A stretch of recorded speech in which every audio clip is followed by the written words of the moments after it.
It's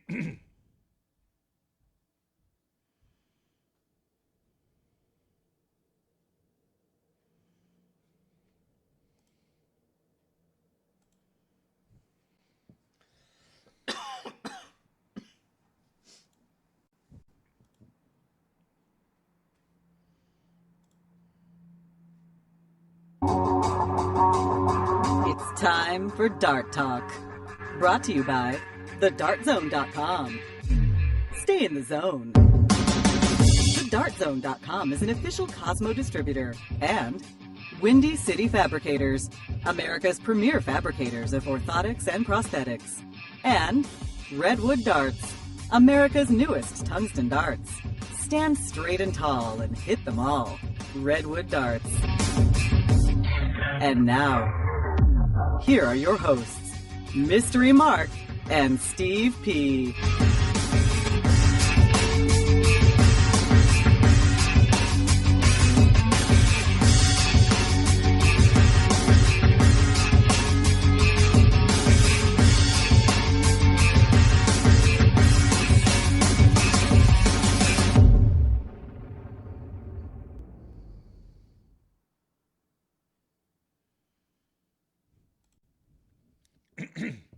Okay, welcome to Dirt Talk. Welcome.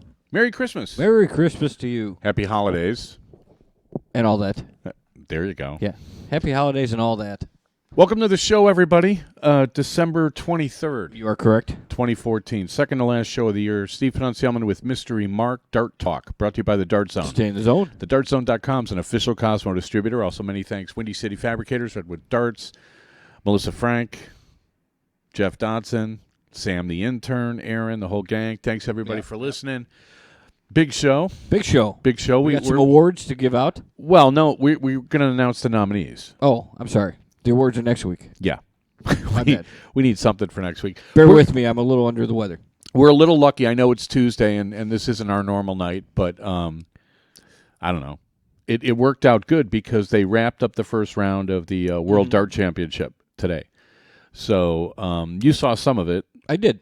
I saw most of it, and we'll go through the results and talk about a few things. One interesting email. Somebody's got an axe to grind. Okay. I think he's in the chat room too. About whom? Something about imaginary darts is coming up. Kind of blew up. Blew up a little bit over the weekend. He's in the chat.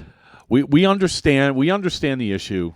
So I guess we can get to that. But first off, shout out to George Hams. Correct. Feeling better. Posted a nice picture of himself. I'm glad he's on the mend. Mm-hmm. We like George. George, a good guy. And hope we see him soon, some point down the road. You want to start with the imaginary darts, or should we just go in like chronological order? Well, I think we should start with a disclaimer. How about that? Disclaim away.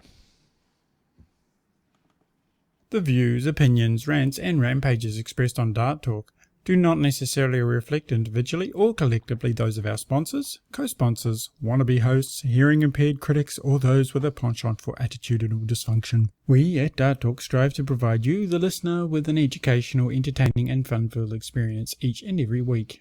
If after the show you, the listener, find yourself feeling uneducated, unentertained, and or bored, we at Dart Talk consider that your own problem. Alrighty then. There you have it.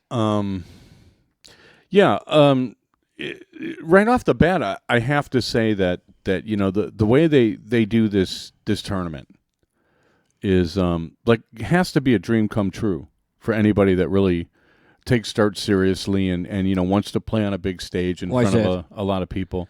The format? It's not just the format. I mean, the format is designed for you to showcase your game. You know the longer format 501. You know, in theory, you're supposed to be able to get into a rhythm, and we've harped on this almost from day one. It's, you know, the promoter's responsibility to provide you with the best possible conditions so you can play your best possible game. And to be honest, I don't know anybody that does it better than the PDC, and particularly this championship. I know that the hall is really big, and the crowd can apparently get on you if they're not happy. And well, that's the way it should be. You know, Mervyn King wears earplugs. You know, okay. I mean, I go back and forth on that because you know I've seen people shush people at like on the Diddle Tour. when there's like they're playing the final and there's like maybe 10 people watching, yeah. and I'm just like, you could never sell this whole church thing. Mm-hmm. Like, I need to be It's able to not hear tennis. a pin drop. Yeah, it's not tennis, Right. and Or golf. nor would it ever sell Right. if it was. And to be honest, with the golf thing, there's a tournament in Phoenix they play. I don't know what the tournament is. It's early in the year, and there's a par 3 where It's they the have 17th hole. bleachers. Is it 17? It's I 16 thought it or was more like 17. 12 or 13. I think it's but 16 or 17. But they anyway, have these doesn't matter. guys, the fans are in the bleachers all day hooting and hollering, and it's not like they scream Noonan as your No, your no. backswing, but they're really rowdy, and they really make it fun, and the players, for the most part, really enjoy it. Mm-hmm. Now, I played a couple events on the south side of Chicago, which is far different than the north side of Chicago. And one thing that they do with their triples pots is everybody screams at the shooter, and it's so much fun.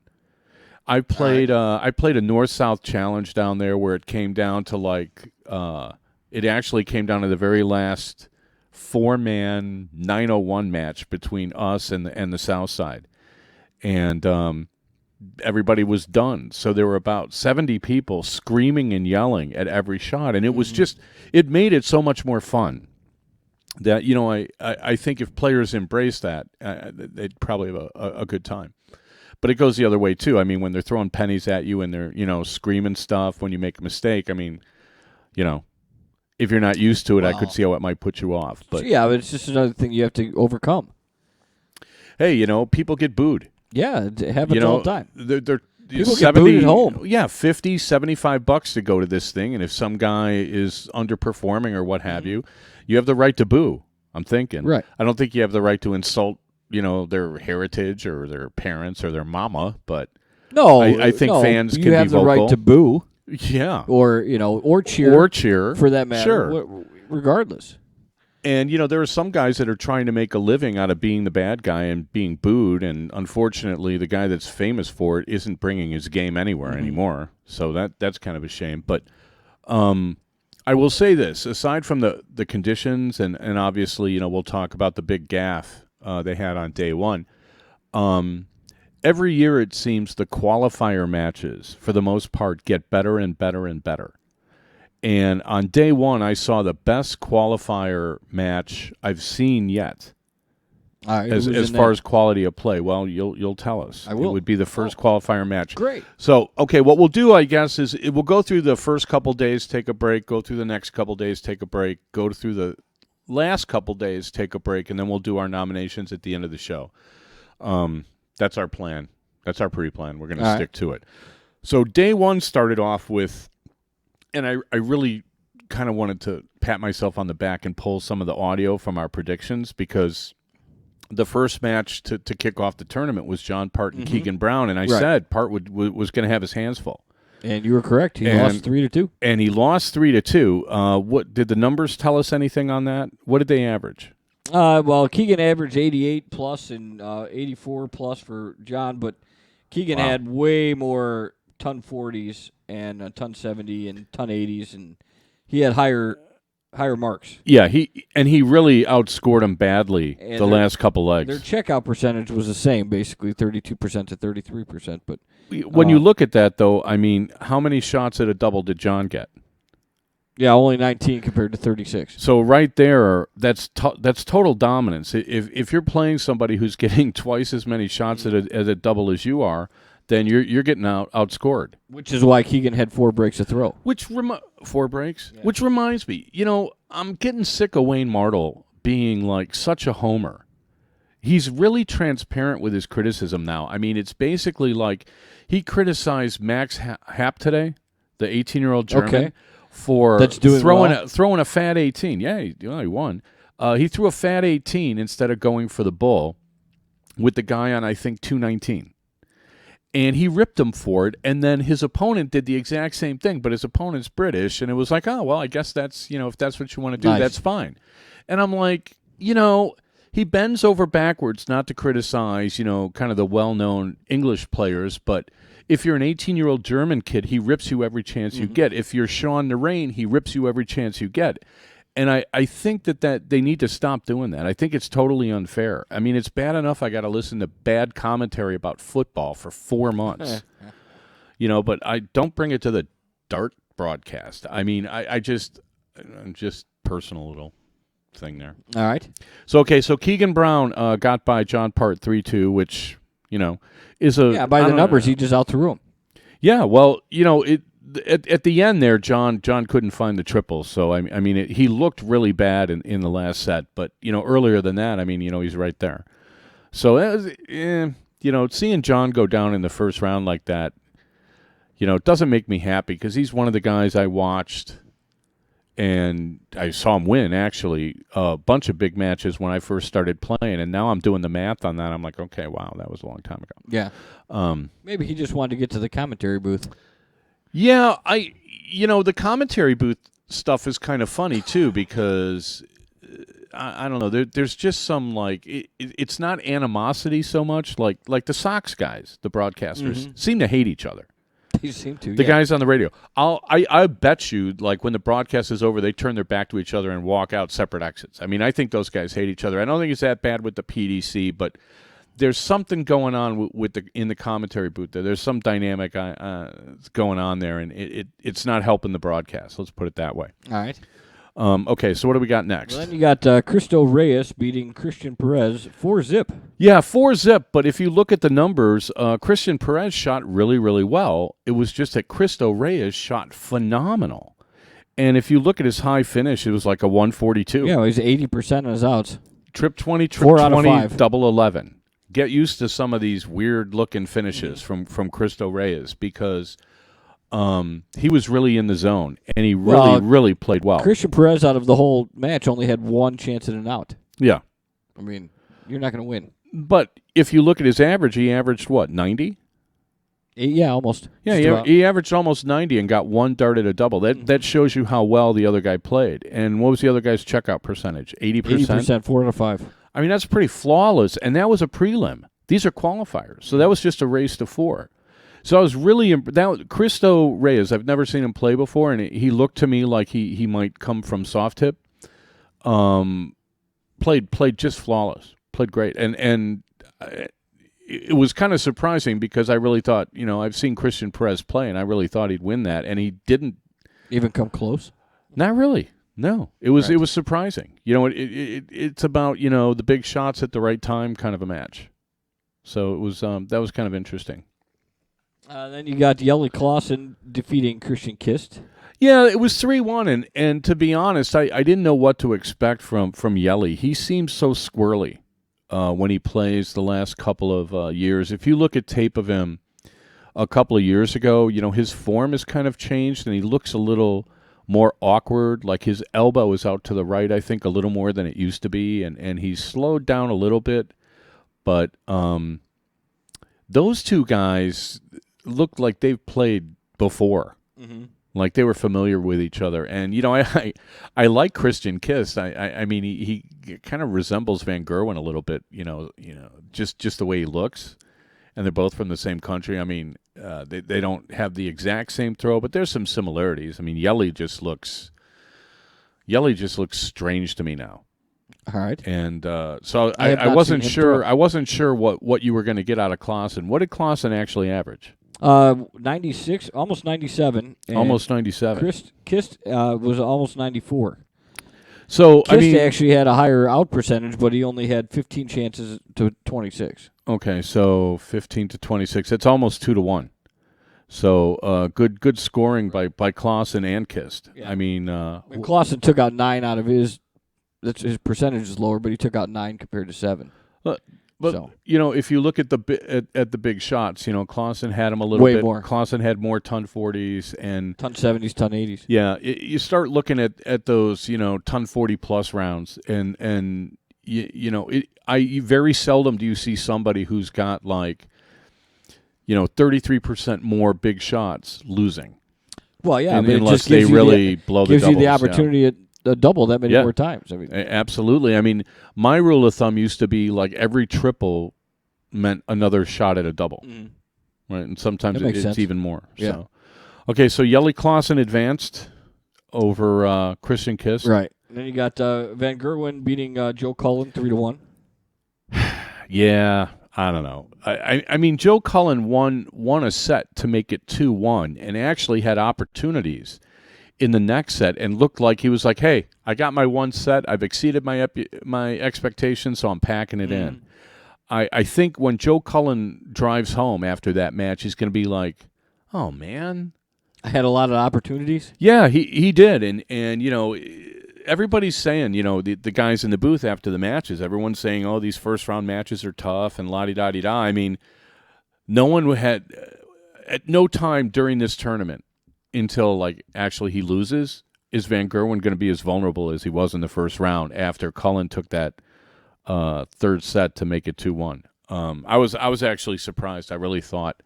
And he's got an odd way of throwing, too, Cullen. I mean, does. yeah, you know, most of the British guys bring it back to their eye, and he brings it back to his ear and almost sidearms it. It's very strange looking. But he was, you know, he had it dialed in. You know, he was on it for quite a while. Yeah, throw a 93 and lose. To get used to it. I mean, it used to be, right. I think the year Steve Beaton won it in the 90s, he averaged 93. To win it, now you average 93 and you don't win. I mean, that's how the standard of play worldwide is slowly rising. Maybe not in America, but in other places, at least the people that are showing up here. Cullen did take out a 161. Yeah. That's nice. Yeah, it's flawless. I've seen like 5 of those so far. I saw another one today. Barney took out a 170 to win his match. Oh, really? Max Happ hit a 161 with Mervyn King on 201 to wrap it up. Like, we'll get to that. Yeah, we'll get to that. Yeah. Spoiler alert. Last one, Cristo Reyes beat Wes Newton 3-2. Yeah. A little shocker. Big shocker. Although, you know, to my mind, you know, Wes Newton just never seems to really play his best at this tournament. I don't know why. It just is what it is, but Cristo Reyes played pretty well. I mean, he had his flat spots, but they didn't last very long, and the little fuss they had at the finish where they were supposed to diddle, and then the referee got confused, so they started playing a 11th leg, and then at some point word came down, oh, whoop, do over, got a diddle, and you know, Wes Newton lost a diddle and never got a whack really at a finish. I think Cristo threw like I think he threw a ton 40 and a ton 21 in his third and fourth rounds to pull clear, and Newton had nothing. And I think Newton was reading the writing on the wall even before that. Oh, their numbers are almost identical. Yeah, what would they end up averaging? 90 something? 94 and 93. Okay. But I mean, all the ton 80s, the ton 40s, tons are all the same. They're all the same. Cristo Reyes had a higher percentage, but they both at the outs, but they both had 13. Yeah, so, and it came down to the final sudden death leg, and Cristo Reyes won the diddle. Right, same breaks to throw, everything was just. So they played dead even, and Newton lost the diddle, which I was actually surprised by because I was thinking as he was doing it, I'm like, well, you've diddled before. I've seen you in Vegas. Mm-hmm. He played Vegas when it was diddle every leg. So, I mean, I know he knows how to diddle. And, you know, he whiffed on the bull. And I was just sort of like, oh, you're dead. Mm-hmm. You are just dead. And mentally, that could be kind of upsetting too. I mean, you know, you gave the guy first throw. You know, but you dig deep. Well, and you're get like, that, okay, yeah. all I need are a couple of big rounds. And you know, Cristo didn't start off really great.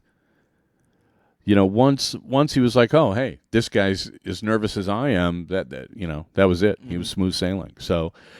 Fair play to Cristo. Never seen him play. It was a really of the day. I thought that was the performance I was most impressed with was Cristo Reyes. I mean, you got these guys that are throwing these whacked out finishes, and you know, 142 going, hitting the double 11 and all this stuff, and I'm like, well, okay, you know, obviously, you know, you don't come from steel.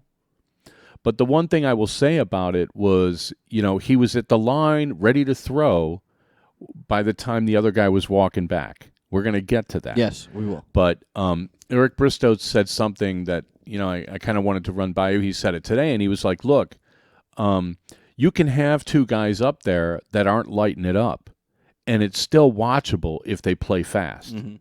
But if so if you're both throwing 60s and stuff, but you're playing fast and you're both on a double, and the drama is who's going to hit the double, in Eric Bristow's mind anyway, that's watchable. Okay, what's not watchable is somebody taking a long time and then playing crappy. That's not watchable. So we're gonna get to that. What if you play a long time and play well? Well, then you're just in pipe. Okay. And everybody's like, well, what are you going to do? I mean, he played well, but God, do you want to watch him? Because, in the long run, as players, you don't care. As players, you play your game, and you play the game that you need to play in order to play your best. Yeah. And as tournament promoters, you have to say, okay, as long as it's not anything egregious, right? There are slow players, and there are fast players, and there are players that are somewhat on, one side of the norm or the other. But there's nobody who's like really, really, really slow. And if you analyze where delay is coming, if you find a way to fix it, then you should fix it. That's the one thing. Somebody's in there with an axe to grind, so we'll get to that. Let's talk about day 2. You want to do that? Or you want to take a break first? No, let's do day 2, and then we'll take a break, and maybe I won't talk so long. All right, we got Andy Hamilton beating Dave Richardson 3-2.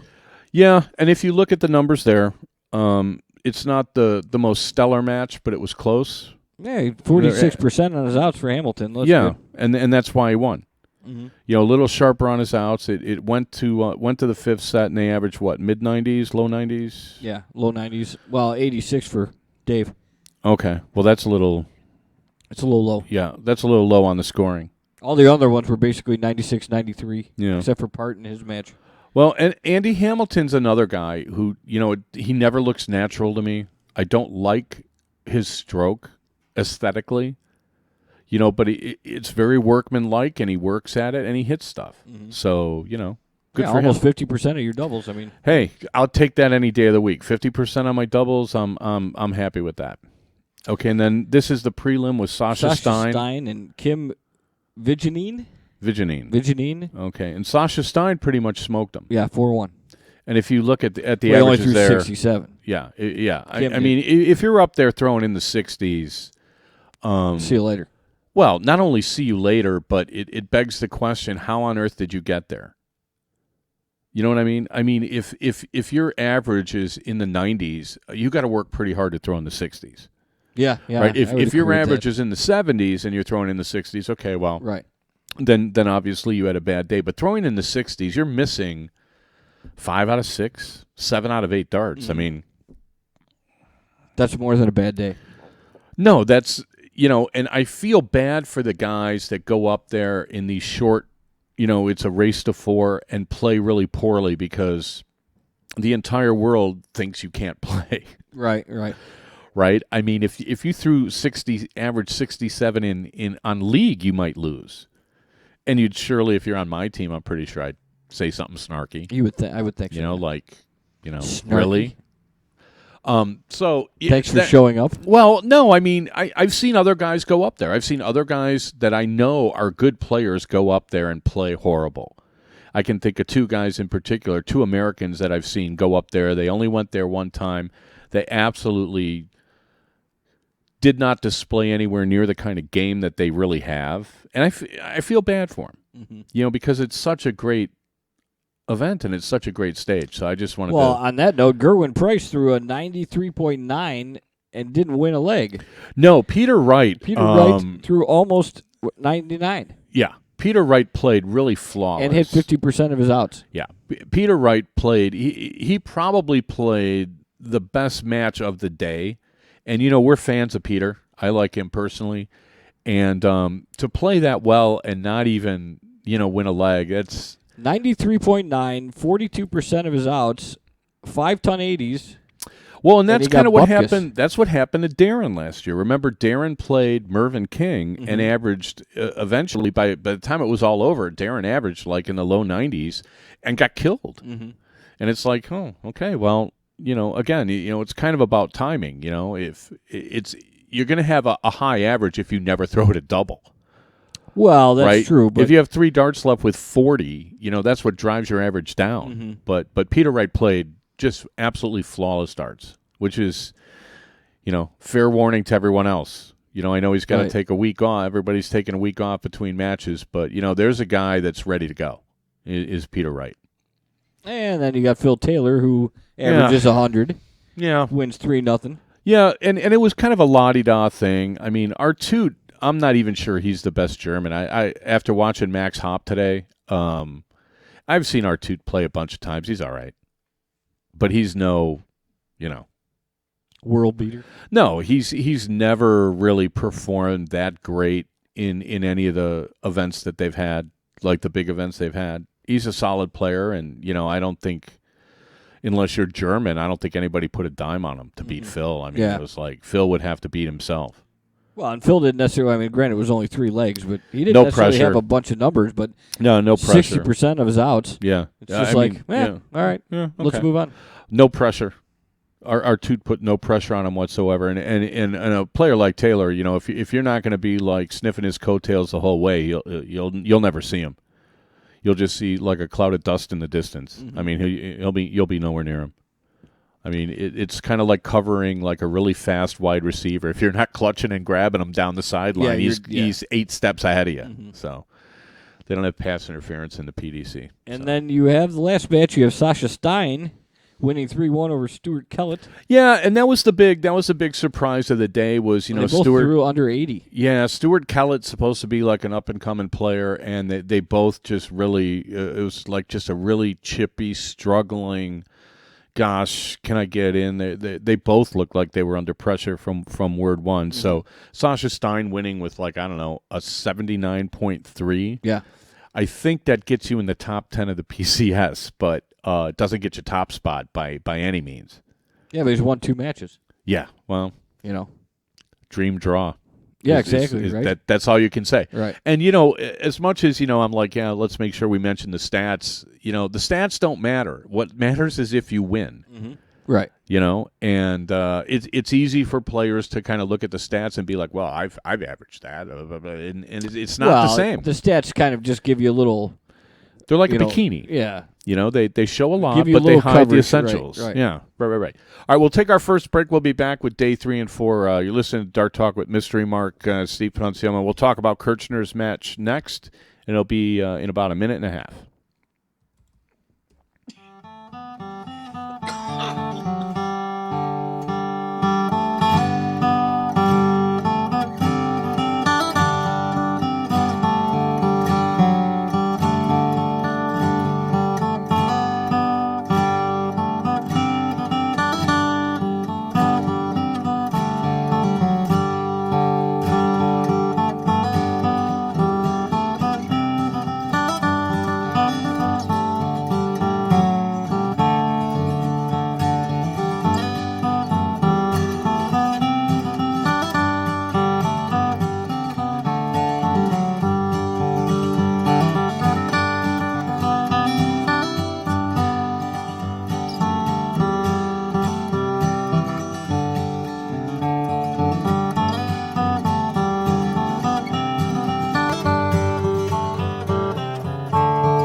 The views and opinions expressed on Dart Talk are those of the hosts. They in no way should be misrepresented, misinterpreted, or made to claim that the universe is against you, your family, your city, or the darting community at large.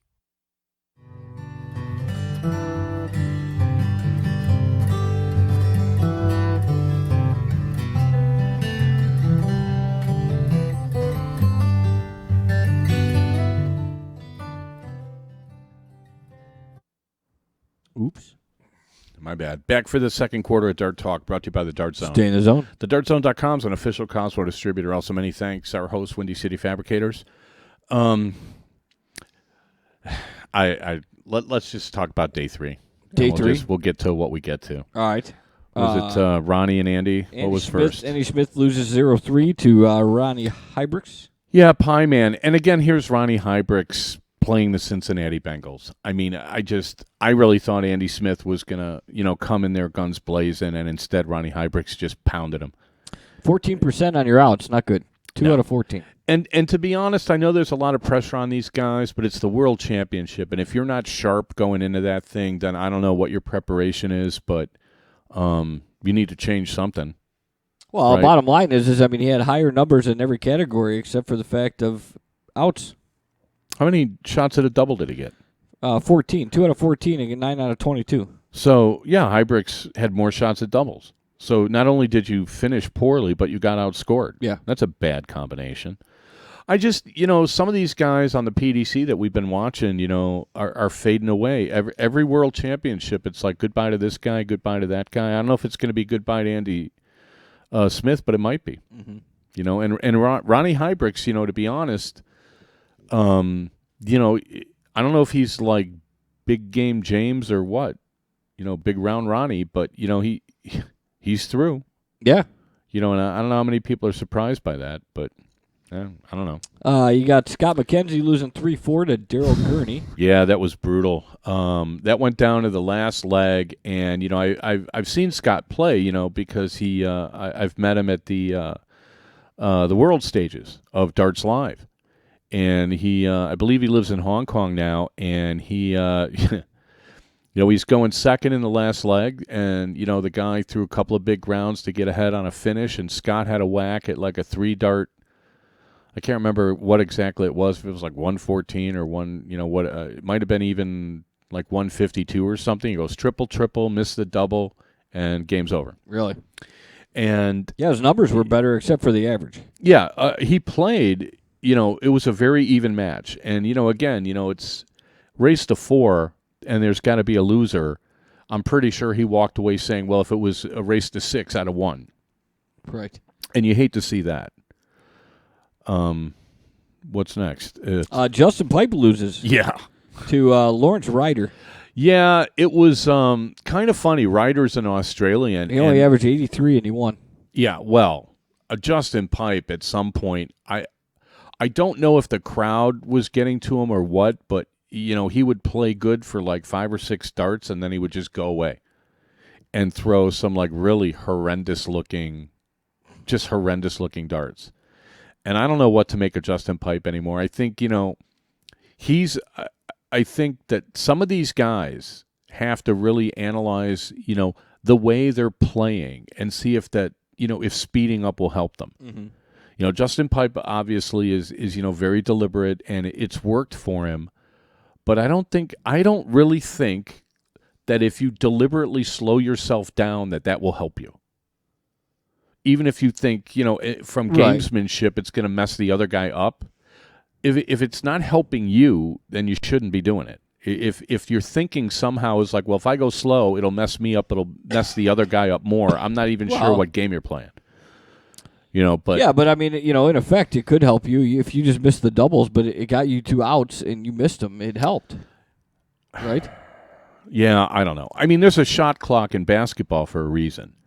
They're talking about baseball speeding up play. I mean, I can't stand Matt Carpenter of the Cardinals. He steps out of the batter's box on every pitch and walks away. Right. And it's like nobody wants to see nothing happening. You watch sports for the drama and the action, and if there's no action and Right, no but on the drama, other hand- there's nothing to On the watch. other hand, you got the Philadelphia Eagles and teams like that in college football that want to play as fast as possible, and then they're changing the rules to slow it down because you can't get the defense set. So there's some gamesmanship there saying, listen, I'm going to go as fast as I can, and then the other team's like, well, wait a minute, this isn't fair. There are very few guys that play ultra fast, and even like Yelly Clausen has slowed down. And, you want to get in a rhythm, but you also need to maintain control. Mm-hmm. So at some point, if you played as fast as you could without messing yourself up, if everyone did that, then I think, especially like that's TV arbitrary. sponsors. Well, that's and arbitrary, though. What's as fast as you possibly could? It's still going to be slow to other people. Not everyone is going to play the same speed. True. I'm not saying that people should, but, I mean, watching paint dries... This is not going to help the sport, no. Robert Thornton beat Andrew Gilding 3-zip. Yeah, it was kind of a thrashing, and, Andrew Gilding played okay, but he never really threatened. 92, not bad. 92, but, his high finish was only a 56, and he missed a lot of doubles. Yeah. So far, Robert Thornton, 97, is the second highest. Yeah, there's going to be a few higher, but 97 in the first round, I'd have to think anybody would take a 97 average and a 3-0 win. Nobody would turn that down. And I think, when the formats get a little longer, I think you see the averages go up. I think, a lot of the PDC players who consider this a short format, everything's compressed. There's a little more pressure right off the bat. It's your first round. You don't want to be Nobody having likes losing in the first round. No, and then you got all Christmas to sit there in front of your family and explain why you're out. Yeah. So while you're home. Nobody wants that. So, but I thought Robert played pretty good. Ronnie Baxter beat Daryl Gurney 3-1. Yeah, and, Ronnie Baxter is the guy that is kind of hanging on that I keep thinking he's Deadwood, and he's one of these guys that's going to go away, but, he manages, he has enough moxie and enough talent to just kind of keep winning enough to stay in everything. And you got to admire a guy like that. I mean, I'm not sure he works at the game as hard as other people do. He doesn't appear to be that kind of a guy. When you watch him, he kind of looks like more the happy-go-lucky, okay, let's play a game and see what happens kind of guy. Well, you throw a 94 average and take almost 50% of your outs. You're always gonna be there. It's hard to lose when you do that. You're gonna have a chance of winning. You're making the other guy play, almost flawless darts. I mean, you're averaging just a shade over, 15 darts a leg. So you're basically going 14, 16, 14, 16, 14, 16. If you do that, if you do the 14s on the right legs and the 16s on the right legs, you're hard to beat unless somebody's throwing 11, 12 darters on you. So, it was good to see. I like Ronnie. Steve Beaton gets thrashed 0-3 to Kyle Anders. Yeah, and I got to tell you, of this day, if there was going to be one player that I would say, you know what, if you want to be a good dart player, follow this guy. It's not Steve Beaton. It's Kyle Anderson. Steve Beaton only threw an 82. Yeah, he's played absolutely woeful. Yeah. Oh, yeah. And again, he's probably feeling the pressure of he needs to do something if he wants to stay up in the top 32 and the top 24 and all that stuff. But, here's Kyle Anderson, who was got actually thrashed last year, but threw the 9-darter, kind of out of the blue. Hey, look, 9-darter. And, didn't really play the Australian tour. He went to England and tried to play on the PDC tour, and he's really improved. And just watching him play such a simple stroke, he really does make it look easy. And if there's one guy that I would point to and say, go, imitate this guy, you'll be a great player. Mm-hmm. Kyle Anderson was the guy. I was really impressed with him. I thought he played great. Scotty Kirchner wins his play-in match 4-zip. Yeah. Against Mark McGrath, who averages a 65. Yeah. I mean, what are you going to say? Ooh. I mean, I'm sure he's a better player than that, but he looked uncomfortable from the word go, and I don't know why. I certainly didn't talk to him. I felt bad for him. I don't know if the pace of play had anything to do with it, but Scotty was never pushed, and Scott played okay. Mm-hmm. He averaged 80-something, 83. Yeah, 83.5's right around like an 18 darter, and you shouldn't be winning with that. but especially you shouldn't be shellacking somebody. Yeah, well, 0 for with 8. that. So Of course, you're going to so Scotty got through, and he got to play Anderson after that. Terry Jenkins beats John Weber 3-1. Yeah, Throws a 98.73. Yeah. I thought Terry played really good, and actually, John Weber showed me something. I mean, he was competitive. He was in there. There's a couple of guys that the writing was on the wall that they were going down, and they were like, "Well, I'm going to go down swinging." And you like to see that. You don't like seeing people get all discouraged and start kind of like chucking their darts and just like doing the old rainbow stroke and, just go grab my darts and walk back. I mean, at least, he was in there pitching. I like to see that. Then you got Darren Webster taking care of Simon Whitlock. 3-1. Yeah. And that's right. Because, I had a long talk with Darren Webster years ago when he was in Chicago. What a great guy. And I thought he had like a great attitude. He was telling me that was the year that I screwed up my elbow, and I was like literally in the bar, like getting like a towel with ice and just icing my elbow after Saturday before I played on Sunday. When the PDC was in Chicago at the same time as the Windy City Open. And I had a long talk as I was icing my elbow with Darren Webster, and I'm like, well, this guy's like great. He's just like, I'm going to do it. I'm going to do it. I'm working at it, and la-di-da-di-da. And then last year he came out, I'm recommitted. I'm working at it, la-di-da-di-da. And, I watched him pull his darts, and literally his head doesn't even, you can see the bullseye when he walks to the board. Mm-hmm. He's a small guy. And, Whitlock's, 6'5"? I mean, it's just an odd pairing. And it struck me that one of the reasons I really like this tournament is you can have 18-year-olds competing against guys in their 40s or early 50s. Right. And you can have guys who are like, 5'2", 5'3", playing guys that are 6'5". What other sport can you do that? What other sport do you mix everybody together like that? This is the only one I can think of. So I think that's one of the things I really like is just the different players and their different styles and yet, who's hitting what kind of thing. Right. You know what I mean? Right. I mean, not everybody has to have like, the A1 perfect stroke. You need something that works for you. We'll get to Henderson in a minute because the guy was making me seasick today. Okay. You have the Gary Anderson Scott Kirchner match, the Phantom Darts. Yeah. Anderson wins 3-1. Yeah, actually, people were commenting on that even before the match. It was a little closer than 3-1, but well, I don't know. I mean, you got, what did Anderson average? Like 86. Anderson averaged 86. They both average 86. Yeah, but I mean, that's so far below what Anderson normally does that you got to figure that he let the pace of play get to him. Sure. Now, as an experienced professional who's number 4 in the world, you're supposed to be able to deal with that. If you've played with Justin Pipe, then Scotty Kirchner shouldn't be that much of a problem when it comes to the pace of play. But, I'm watching Scotty, and I'm like, there's a couple of things he did that bugged me so much I just wanted to scream. One was he kept looking down at his feet. Yeah, when he kept moving off the line, too. But he's looking down at his feet. Mm-hmm. Okay, there's no black and yellow tape there, and it's not a blind draw. But this is one of the problems we have in America, especially if you play electronic darts. There's no Aki. Right, okay. Okay, so if you look at all the other players, what they do is they go to the board. They're behind the board as the other guy's throwing. They walk straight ahead, and they're staring at the board, and they get their feet set. You don't look down. Mm-hmm. Nobody looks down except Scotty Kirchner. Why is that? Because Scotty Kirchner comes from electronic darts, and you have to look down to see where the line is. It's not his fault.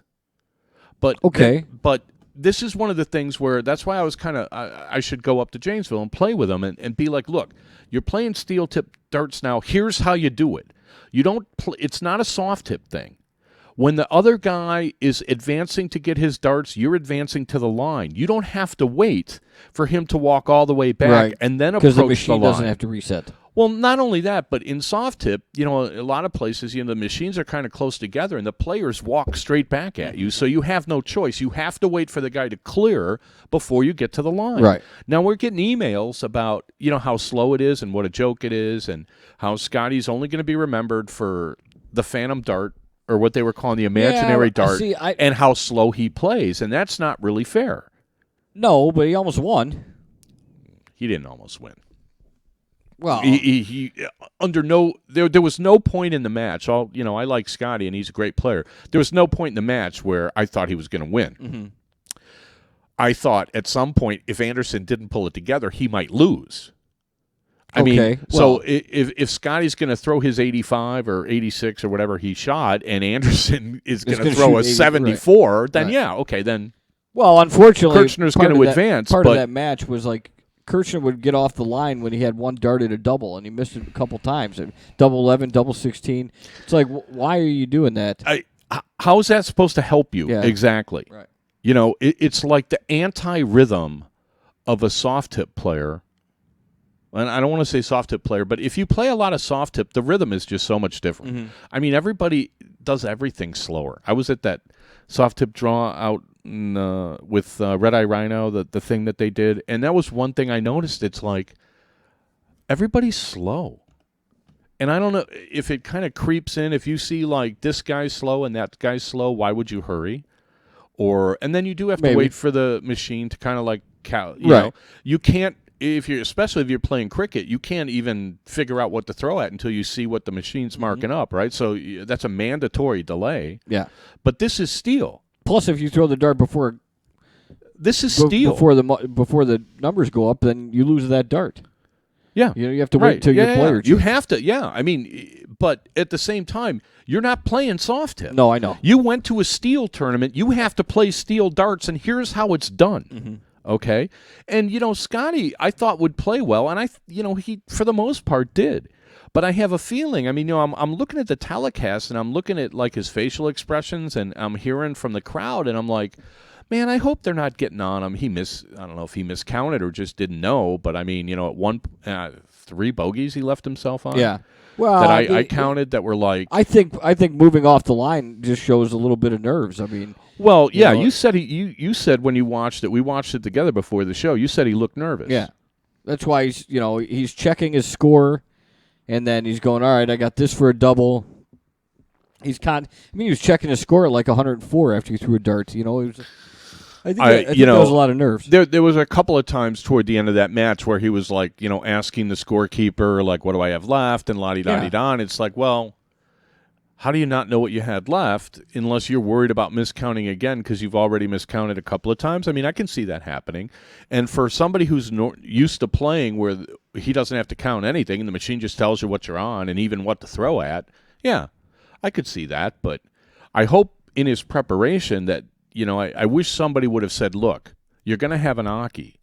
Here's, how to, do it this way, because to insist on playing really, really slow is not going to endear you to a crowd. No. You know what I mean? Like Darren talked about how he went out there one year and like he won his first match, and the next time he came out, all these people had like cowboy hats and everything, and they were all cheering for him.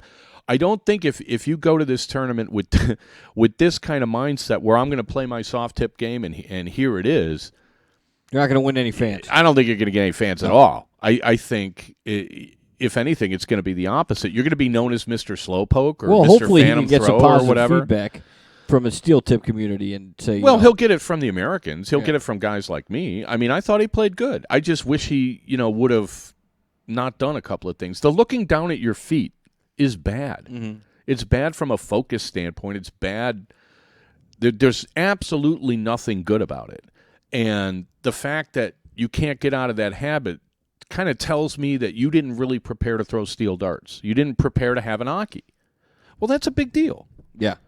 It's like in Little League, there's no pitcher's mound, so you put your feet in the little dirt spot, Okay, now you have a rubber. Well, get used to the rubber now because, this is what you're playing You're progressing. on. Yeah. Right. Hey, look, grass. Mm-hmm. Okay, the ball's going to come to you short a little slower now, so either play in or charge it more, right? You have to adjust. No, I would agree with that. I didn't see any adjustment at all, except for steel tips on his darts. No, Right, seriously. right. And I was kind of like, well, you should, if you're going to be playing in an event like this, and I'll be honest, I'm jealous that, I'd like to be up there, Mm-hmm. and maybe I'd average a 40, but I'd be quicker. It'd be a fast 40. Well, I wouldn't be looking down at my feet Yeah. because I think that throws you off. I really do. I think that if there was one thing that, if Scotty said, could I have done anything different, I'd have said, practice on an Aki and learn to walk facing, looking at the board because it will help you. There's a reason people do things a certain way, at least as far as this goes. Where are we on time? Oh, we're way over. Oh, okay. We'll take another break, and we'll be back with day 4, 5, and whatever. Okay. All right. You're listening to Dart Talk with Mystery Mark and Steve Ponzemo. We'll be right back.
Dart Talk agrees to adhere to the Geneva Convention in treating fairly its prisoners in their war against lackluster darting administration and behaviour.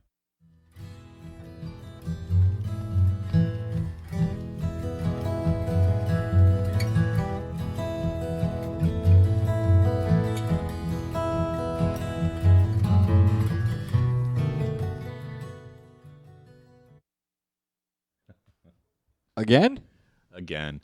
Back for the second half of Dart Talk, brought to you by the Dart Zone. Stay in the zone. TheDartZone.com is an official Cosmo distributor. Also, many thanks, Windy City Fabricators, Redwood Darts. A lot of listeners tonight. A lot of live listeners. I'm actually, Eve of Christmas Eve, I'm flattered and surprised. But welcome, everybody. We're going through the PDC round 1. And you got anything else to say about... I see somebody's in the chat room called Imaginary Dart. It's killing railing me. on Scotty. But, I get it. Look, I mean, there's plenty of people that do things in a certain way that you might not do it that way yourself. From a watchability standpoint, though, if you notice during Kirchner's match, Anderson would throw his darts, pull his darts, and then they would start looking at the crowd, who wasn't paying attention to the match, and then cut back to Kirchner when he was ready to play. And they showed the imaginary dart a couple of times, and apparently people were saying stuff on Twitter and in the chat rooms. It was like, oh, this is garbage. I'm turning it off. This is horrible. And, Anderson made it worse by playing bad. Right. If Anderson averages his normal, 98, it's over quicker. It doesn't matter. Right? So it was kind of a weird thing, and I was sort of afraid that there might be some sort of negative reaction. Just because people, like in the UK especially, and, like on the PDC side of the world, aren't used to this kind of a form, right? Here we're used to it. I mean, you see it all the time. Well, of course. I mean, and it's like, but if you don't, see, there were times where I watched, and it looked like he didn't do the imaginary dart. And I'm like, if you're not going to do it the same way every time, then it's a problem. That's why I think he's nervous. Well, it might be. Sometimes he's relaxed. He goes up there and throws the darts, and the other time he's like, all right, I got a shot at this. And he does the imaginary dart to try and calm himself down, and I don't know. Didn't work out. I mean, once he started throwing, his pace was absolutely fine, except when he got to a finish and got off the line. Yeah, and then he flipped out. But again, I don't know if that's because he's just not used to, all the steal outs, or he's being extra careful. I mean, I don't know. It's strange, but I can't see that helping.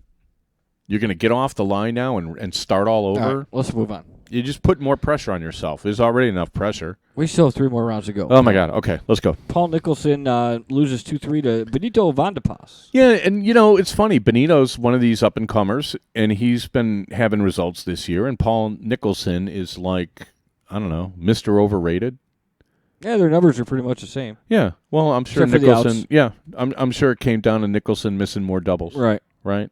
But 85, 86. You're not going to get out of you the through the second first round. Yeah, Yeah. You might get through the first round if your draw is Depending kind on who enough. you- right. Yeah. But Nicholson, wanted to market himself as like, I'm the new bad boy, and now I'm the new good boy, and he pays a lot of attention to marketing, and I don't know, bring a game. You want to play with the best, bring a game. The Boris, style only gets you so far Right. if you got Well, no sure. substance. Boris Koltsov defeats Haruki Muramatsu 4-2. Yeah, I was kind of surprised. Haruki's been there before, and actually, he's one of the guys that the crowd's really embraced. They both average under 80. Yeah, Not good it's darts. bad match. Yeah. Bad match. It's too bad. You like to see guys, play well. And to be honest, the guy Christo set a pretty high standard as far as the preliminary players went. That was a tough act to follow. So, and again, a lot of these guys, Haruki's been there, but I've never seen that Boris guy there before. I think your first time on that stage has to be pretty nerve-wracking. A little unnerving. Pretty yeah, nerve-wracking. Right. I mean, it's not like cricket where, I missed, but, I can go pound points and get it together. 501 ain't like that. Mark Webster defeats Ron Moulenkamp 3-1. Yeah, that was a pretty routine win. I don't think Moulenkamp hit anything at all. Webster only threw an 82. He didn't play particularly well, but when your opponent shoots 78. Yeah, bad match. Yeah, they both stunk at their outs, and 21%, 9 out of 43 and 7 out of 37. Talk about a match going on forever. Wow. Wow. So that's bad match of the tournament so far. I bet the crowd was going, Jesus, hit a double. I don't know. The first couple of days, it didn't look to me like the crowds were that big. They were really big today. So, and then they're running double sessions on the weekend. So, I mean, I don't know. Dean Winstanley beats Wayne Jones 3-2. Yeah, and that was the match that I thought was going to be very compelling. And I think, it was pretty even all the way through. Yeah. I mean, even, 41% to 40%. And if you look there, the real difference is 9 extra shots at a double. Yeah, exactly. That's only 1 extra shot every other leg. I mean, that's a pretty even match. Mm-hmm. So. Yeah, they're both in the 94s, almost. 7-ton 80s for Winstanley. Yeah. That'll get you those extra shots at a double. Kevin Painter defeats Boris Kozlov 3-1. Yeah, and Painter played pretty good, and I just lump him in with Ronnie Baxter as far as these veteran players that they go on stage, and if they don't have their A game, they're sure not going to have their C game. Mm-hmm. You know what I mean? And their B game's pretty tough. Kevin Painter's B game's going to be in the 90s. Yeah, he was just about there. Yeah. Okay. Yeah. Well, he'll have to pick it up in the next round, but helps to face a guy that threw 78. But Boris threw 78. Yeah. Wow. Kim Hybrechts defeats Mickey Mansell 3-zip. Yeah, that was actually a little bit closer than it looked. Mickey Mansell has beaten him before. Hybrechts threw a 99. Yeah, and an easy 99, actually. Mansell started early putting pressure on him, but he started just sort of missing everything. I want to say halfway through the second set, it was like he kind of ran out of gas. It's a little early to be running out of gas. But, yeah. Yanni Havistu. Yeah, and John Michael loses to John Michael 4-1. Yeah, and John Michael played good. 94. I thought, what was his? 94. 4 out of 7. I thought it was better than that. I thought he played an Yanni only had 2 outs, 2 shots at an out though. I thought he only hit one of them. I thought Michael played I thought it was more like 4 out of 5 on his doubles. I remember just being like, man, these prelim matches are so good. Mm-hmm. And if it continues that way, where the prelim matches are this compelling and the quality of play is that high, hopefully next year they make them a little longer. At least make them like a race to 6, like the normal PDC thing is. I mean, people are flying halfway. Christian Perez came from the Philippines to play 4 legs. That's not enough. At least let him play 6. So I don't know. Dave My Chisnell. opinion. Yeah, Chizzy. Ryan DeVredy, 3-zip. Ryan DeVried. Yeah, I thought Chizzy What was his average? 90 what? 86. Really? Yeah, 80. But he Ryan only played threw better than that. 75. Yeah. That match was never close. Yeah. I mean, Chizzy just whatever he needed to hit, he threw it. And he was ahead. I want to say he was ahead every single leg. Well, it looks that way. Yeah. Yeah. I mean, Yeah, that was I don't know where De Vriend, if he's from Denmark or Holland or what, but yeah. He left his game at home. James that Wade, wasn't very good. James Wade beats Jamie Lewis 3-1. Yeah, and it was kind of surprising even that Jamie Lewis won that second set because Wade looked. Throws a 97. It's good darts. That was he finished with a 97? Jamie Lewis did? No, James Wade. Yeah, Wade was killing him. Wade was just like his usual kind of like, what do I need here? He rained ton 40s on him. I don't know how many ton 80s he had, but he had a lot of ton 40s. He had 4, but he had 15 ton 40s. Yeah, quick match. Ian White wins 3-1 over John Michael. Yeah, and, he's my sleeper this year. I haven't actually seen him play in the last few months. Yeah, I like Ian. He seems to have a very adult approach to the game. He's going to have to kick up that 86 average. Yeah, that's pretty low. Wow, But if you're playing to your competition, maybe he'll kick it up in his next match. Yeah, I don't know. I mean, it seems to me not some, maybe not most, but a lot of the Brits play the man, which I never understood in 5-0. I know, and I can think see how it's easy to do, though. You think? Yeah. I think that's Wes Newton's problem. I think Wes Newton plays the man instead of just playing the board and get on with it. And I'm not sure Phil Taylor really plays the man. No, I don't think. Yeah, I think he plays the board and says, "I'm going to kill you." Yeah, I don't think he cares what you throw. It's a matter of like, if I execute my darts, you lose. Yeah. Right. So, and if I look up and you took out something and you beat me, well, so be it. I'll just shake my head and be like, Yeah. well, don't do that again. Right. Yeah, so I don't know. I just, yeah. Okay. All right, we're on now? day 5. Jamie Caven wins 3-2 over Jason Hogue. Yeah, I actually slept through that match. All right. Well, I did not see every single match, but I came pretty close to it. What were the numbers on that? 80 for Caven and 83 for Hogue. Yeah. They were both bad at their outs, 30%, 24%. It was just basically who didn't want to win. Looks like to me. Wow, it looks dead even on the numbers. Yeah. Wow. Breaks a thrower even? Yep. Well, 4-2. 4-2. So he's up a break? Yeah. Nah, tough match. Yeah, 1 dart between them, 2 darts between them. Yeah. Yeah, Nolan Arendase from South Africa was kind of an interesting story. What did he average in that prelim? 84.6. Okay, so he kind of a gentleman's 18-darter. He beat wins Alex Horn 4-0. 4-0. Yeah. It's not going to go well for him later. Well, Alex Horn is over 10 on his outs. That's not going to produce any victories. Yeah, I believe that would mean he didn't win a leg. Yes. if I remember correctly. Yeah, and then Bully Boy and Mensur Sulovic. I give up. 3-1. I give up on Mensur Sulovic. Okay. I mean, because I look at this guy. There's like 3 guys I look at where I'm 40 tons. Yeah, there's 3 guys I look at that I'm absolutely shocked that they can hit anything, and Mensur Sulovic is one of them. He threw a 98.9 and lost. Yeah, I know. He played really good, And he 60% scored of his really. outs. He played really good. It's just that I look at him and I'm like, how on earth can he hit anything throwing a dart sidearm? Because that's what he looks like. He's got this like little sidearm fling and this awkward follow through. The guy played great.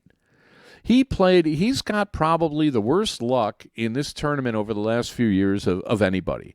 Because if you look at the matches he's lost, he's played well. Mm-hmm.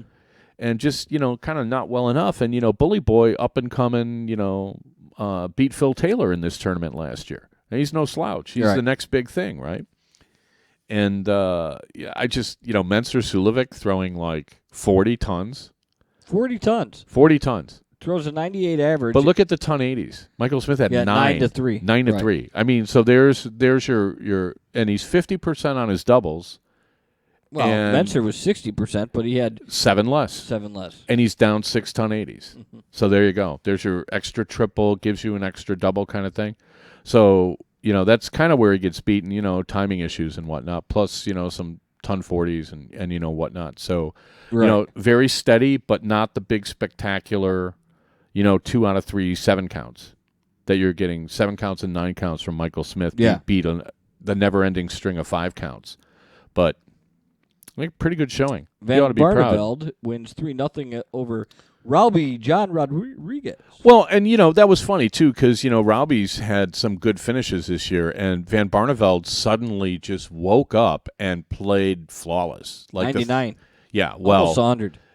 I think in the third set he averaged like 125 Really? or something. Yeah, he threw Yeah, he just annihilated. 312s in the third set, something like that. Nice. 312 darters. He finished the last leg with a ton 70. I mean, it was just sort of like he's not wearing his glasses, and he's just, I don't know. You talk about somebody who needs a shrink. I'd have to say it's Van Barneveld. And not only does he need a shrink, I think he needs one in the break room between breaks, somebody to talk to. Because I can't get a handle on his game anymore. There's nothing physical. It looks all the same to me and all this. It's just mentally, if he's mentally a little off, his darts are a lot Forget off. about it. Yeah. And your last match for day 5 is Brendan Dolan wins 3-0 over Nolan Arundasi. Yeah, that was just, whatever. I mean, that match was kind of over after 3 darts. Pretty much. And, Brendan Dolan, it was kind of funny. Brendan Dolan was walking around like there's absolutely no way on earth this guy beats me. And Arundasi was convinced, before the handshake. No way he was going to beat him. Yeah. I mean, it was just sort of like he was up there and he did his best. And, he had a couple of good rounds. And I think he nicked a leg. But he was just happy to be there. I think he was happy just to win his preliminary. He's not even the best player in South Africa. He'd be the first guy to tell you that. He's kind of like the dart promoter guy who's trying to, get darts growing in South America and stuff like that, and he happened to win the qualifier and get in. So usually it's Charles Peterson that's in there. The guy who does the little dance with the compact, or how do you do that?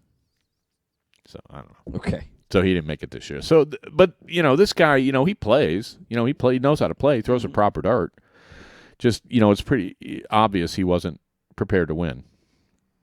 And pretty much convinced himself he wasn't going to win. That's what it looked like. That was his body language and everything, what it looked like to me. So you got today's results? Or Yeah, we need to take our third break.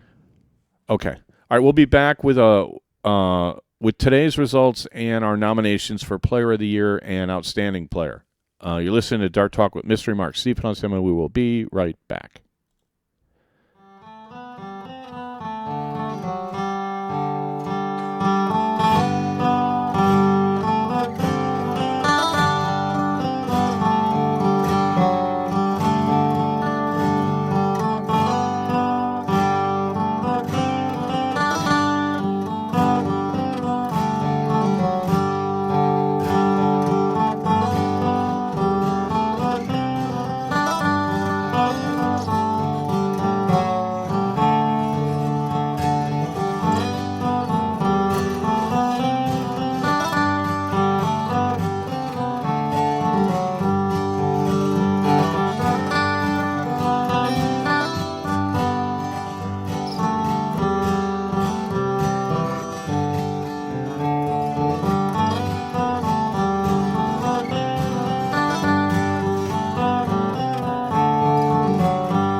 You are now and forevermore warned that you consume this show at your own risk, and that Dart Talk cannot be brought to justice in any court or by any government, including and not restricted to the grand spaghetti monster of the Triple 20.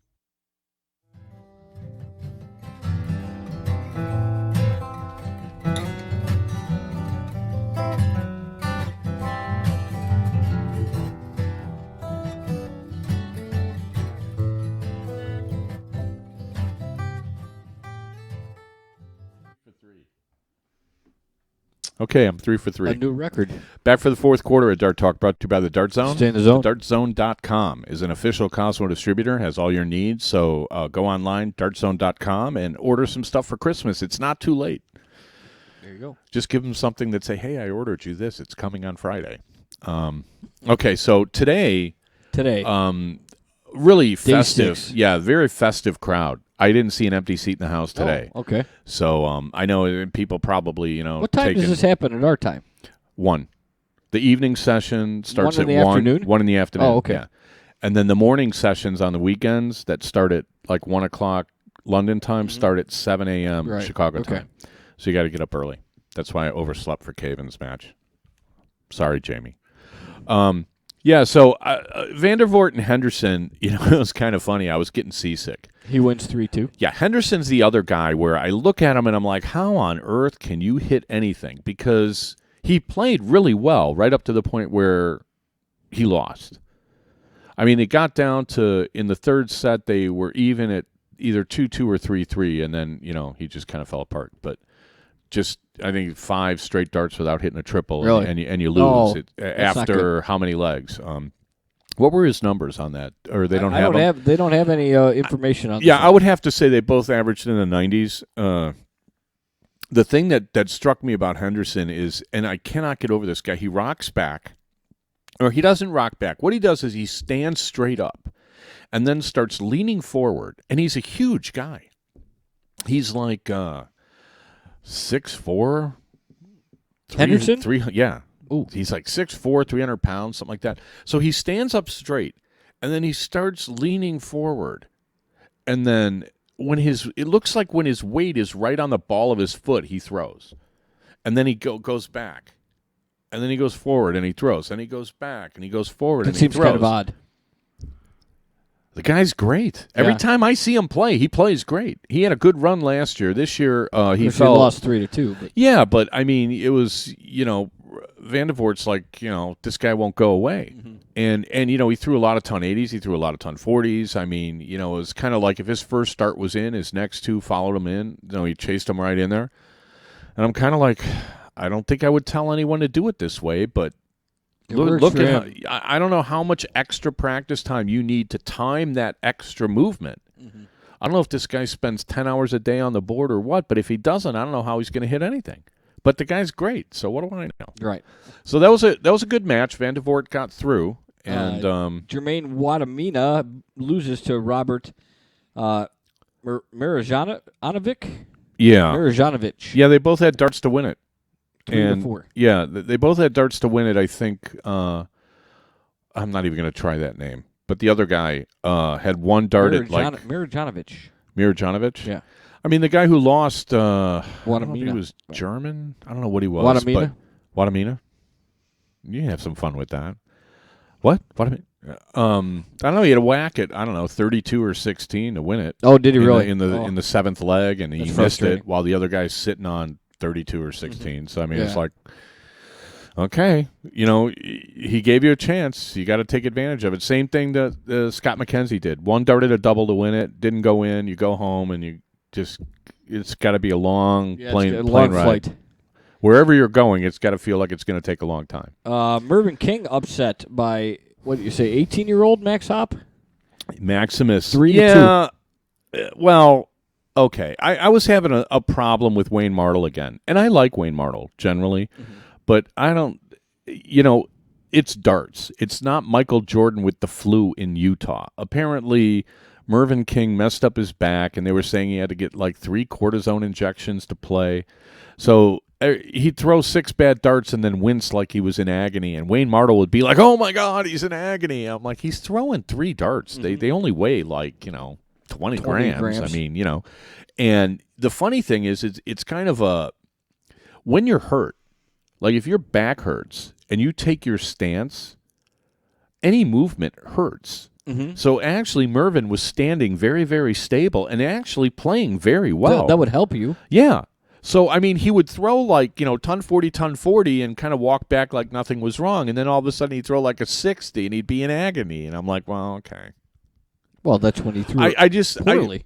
Well, it was weird. If I watched it without the sound, I'd be like, man, that guy looks like he's in a little pain, but he's playing pretty good. But if you're listening to Wayne Martle, apparently, the guy's stabbing him in the back with an ice pick while he's throwing, and what a hero he is Every for dart. retrieving his darts. I mean, it got a little bit much for, American sports. I mean, you're watching guys, play banged up in football. Oh, yeah, right. and it's okay. It's a dart game. I mean, obviously, you're not going to play your very, very best if your back is messed up. But I guarantee you, they both averaged in the 90s, and for most of the match, Max Hopp was averaging 100. I think he ended up with like 10 ton 80s. He had more ton 80s than anybody in the tournament so far. Really? Kid played great. He won the. Trying to think now. They went down. They were tied in the 5th set. Okay. And then they started breaking each other's throw, and then Max came up. After having broken Mervyn again, I think they went break, break, break. And then Hop came up through a 12-darter with a 161 finish with Mervyn King sitting on 201. Nice. It's like, okay, how are you going to beat It's hard that? to He beat. went first and threw a 12-darter, and I went ton 40, 60 ton. So I'm averaging 100, and I don't even get a whiff at a finish. I'm out of here. Yeah. So it's kind of sad that Mervyn wasn't at his best, but I don't know. I just sort of... Max just played better. Yeah. I mean, to be honest, if you can't play, let somebody else take your place. That's hard to do. I know that's hard to do, but yeah. I mean, I was just sort of like, okay, either you can play or you can't. he still thinks he can. You're though. playing I mean, hurt, you're playing injured. Right. I mean, 3 cortisone injections. I mean, that's what Dan Hampton used to do to play tackle, Yeah. right? Defensive tackle. Shoot me up. It's a Packer game. Okay. Then if he's a Warrior, then all the best to him. But that kid played great. Yeah. That kid played great, and if he looks at the tape of that match, because afterwards he said it was probably the best match he's ever played. If he looks at a tape of that match very carefully, he's never going to go away. He'll be back, and he's going to be playing. He'll average in the 90s for the next 20 years. Right. He's going to be tough. Yeah, he throws a proper dart, and his girlfriend's pretty light on the eyes too. Adrian Lewis beats David Pallett 3-0. Yeah, okay. Here's a tip.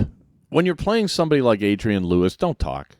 Oh, really? Yeah, don't talk and say you're feeling confident or anything like that, because he's just going to beat you harder. You know what I mean? I mean, Adrian Lewis was cruising in. Adrian Lewis went to try to average 120 and break the record. He said so after the match. Oh, really? Yeah, I don't care what this guy throws. I'm going to try to break a David record. Pallett was talking smack before the match, and he... Yeah. Nice. Yeah, has never beaten the guy. And so I guess David Pallett's Danny Delfino on the British side or there something. You go. So it didn't work out too well. Adrian played really good. Looks like he's in good form. And your last match of day 6, Yeah. Steve Bunting wins 3-1 over Mirožanovic. Yeah, Mirožanovic was an interesting Dexter-looking dude, really thin. Not Robbie Phillips thin, but pretty thin. Had glasses like Leonard in Big Bang Theory. Big Bang Theory, yeah. Had a big forward lean, but he leaned so far forward he started losing his balance on his 3rd dart. Nice. So I'm like looking, they'll show him on the 3rd dart, and I'm like, oh, there's a little bit of a sway, and then, 1-1. Yeah. So or it's low or whatever, right. Yeah, I mean, so he played pretty good, and for him to even take a set was mostly because Bunting was just sort of like, I don't know. Ho-hum. Yeah, Bunting looked like he lost focus after he 2 legs, I think. He was way up, and this guy wasn't really hitting much, and Bunting was just sort of like, no. And then after he lost his set, I think Bunting was like, oh, that's right. I'm supposed to play. I'm Stephen Bunting. Then he played good after that. So when does day 7 start? I think day 7 is going to start They have a week off, right? Not a whole week. I think they're back Friday. I know they have tomorrow off, they have Christmas off, and I think they have Boxing Day off. Which, by the way, I learned what Boxing Day is. Yeah, I was just going to ask you, what is that? Okay, apparently, and I got this from Love of My Life, who's good for stuff like this. The British nobility, the day after Christmas, would box up leftovers and stuff and give it to the staff who had the day off, and then the staff would take it into the village or something and pass it out. Okay. So that's Boxing Day. So they still have it. That's not from Wikipedia. That's from my source, Yes. which is probably more accurate than Wikipedia. So they'll take Boxing Day off, and I'm thinking they're back on the 27th. I'm thinking they're going to be back on Friday, although it might be Saturday. I'd have to look. Okay. I was just curious. Yeah, I did not whitewash Delfino. Almost. It says almost. Yeah, well, I got a little complacent when I was up 10-1, I think is what the problem was. But just kidding. I'm not saying anything bad about Danny. It's all on tape. You have can watch it. imaginary dart and phantom throw in the chat today. Oh, phantom throw and imaginary dart. Right, yeah. Okay. You guys, okay. I get that people don't like the imaginary throw and the phantom dart. I've talked to a couple of these guys about it just to ask them why they do it. I can't remember. I know I talked to Benny about it. I know I talked to Scott about it. And I can't remember who said what, but I think the bottom line, it's just a matter of kind of getting comfortable before you throw that dart.